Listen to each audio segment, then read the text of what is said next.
नमस्कार, मी सोनल तांबे. Global Maharashtra 24 news बुलेटिनमध्ये तुम्हा सर्वांचं स्वागत.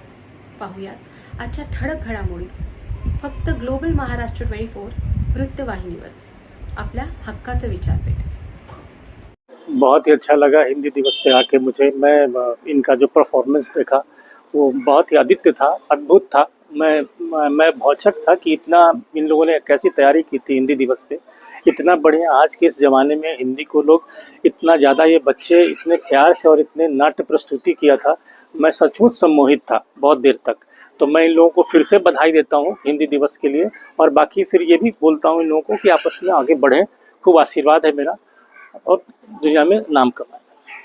बच्चों को संदेश तो सिर्फ यही देना चाहता हूँ कि मोबाइल से दूर रहें. मैं पहले भी बोला हूँ इनको कि वो बहुत नुकसानदायक है.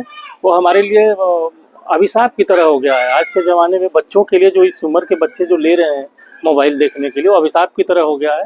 पहले उससे दूर रहें और पढ़ाई पे ध्यान दें. ये जो उम्र है दोबारा लौट के नहीं आएगा. इनका जो 12th तक का जो इनका उम्र है मेहनत करने का, वो दोबारा लौट के नहीं आता है.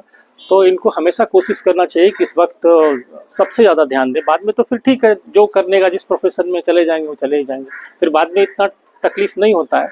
तो सिर्फ ये बहाना बनाना कि मैं इस परिवेश में हूँ, उस परिवेश में हूँ, मैं नहीं पढ़ पाऊँगा, ये प्रॉपर नहीं है. तो सही नहीं है ये चीज़. तो उनको खुद पे भी ध्यान देना है, खुद को भी बताना है कि मेरी क्या उत्तरदायित्व है, मेरी क्या जिम्मेवारी है. ऐसा नहीं कि आप माँ बाप पे छोड़ देंगे, टीचर पे छोड़ देंगे तो सब कुछ चलेगा. आप सिर्फ कोस सकते हैं दूसरे को, लेकिन करना तो आपको ही पड़ेगा. तो मैं आज बच्चों को इस हिंदी दिवस के शुभ अवसर पर, जो माननीय प्रधानाचार्य श्रीमती पुष्पा शुक्ला जी ने मुझे बुलाया था, मैं उनका तहे दिल से शुक्रिया करूँगा कि आपने मुझे बोलने का मौका दिया, बुलाया, इतना सम्मान दिया.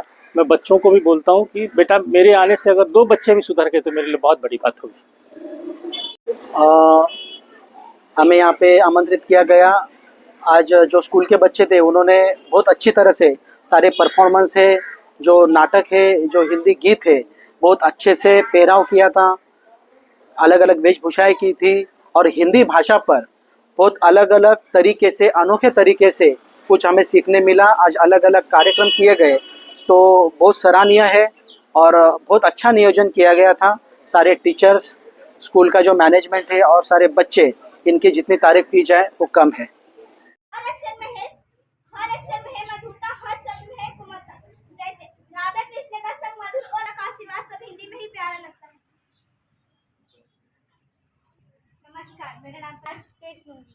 टेस्ट का नाम सुनते ही हम सब घबरा गए. मैंने हिम्मत जुटाकर कहा कि मैम इसका टेस्ट मत लीजिए, हिंदी का. धन्यवाद. मैं हूँ करुणा. मित्रों, सोचिए कितना दुख होता है.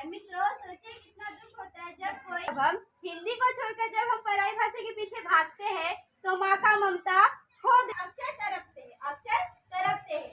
माँ के आवाज के बिना जीवन के प्रण करें हिंदी को कभी न छोड़ेंगे. आओ प्रण करें हिंदी को कभी न छोड़ेंगे. धन्यवाद. अपनी मातृभाषा को बोलना और अपनी मातृभाषा को बोलना अपने अस्तित्व को निकाला है.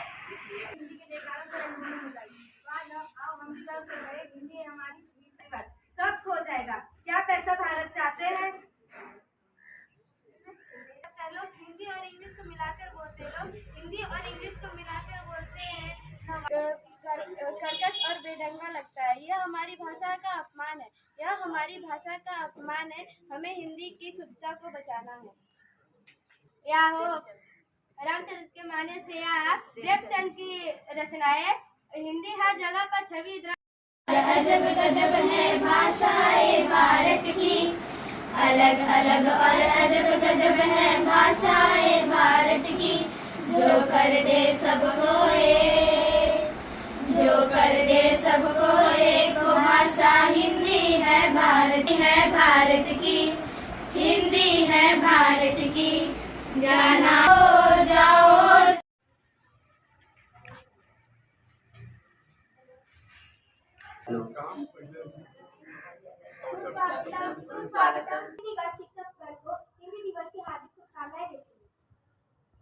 उपस्थित सभी को मेरा हिंदी वाला नमस्कार. दोस्तों, हम सब आज जिसने पूरे देश को जोड़ा वो महत्वपूर्ण धागा है हिंदी. जिसने पूरे स्वभाषा के बिना राष्ट्र का विकास संभव नहीं. अगर राष्ट्रभाषा ही नहीं होगी तो एकता तब पैदा होगी जब हिंदी भाषा अपना स्थान ग्रहण करे.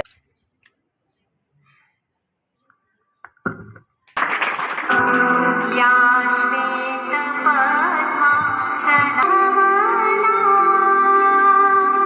या वीणावरदण्डमण्डितकरा पद्मास धन्यवाद सर मैम। हमने अपने आराध्य देवता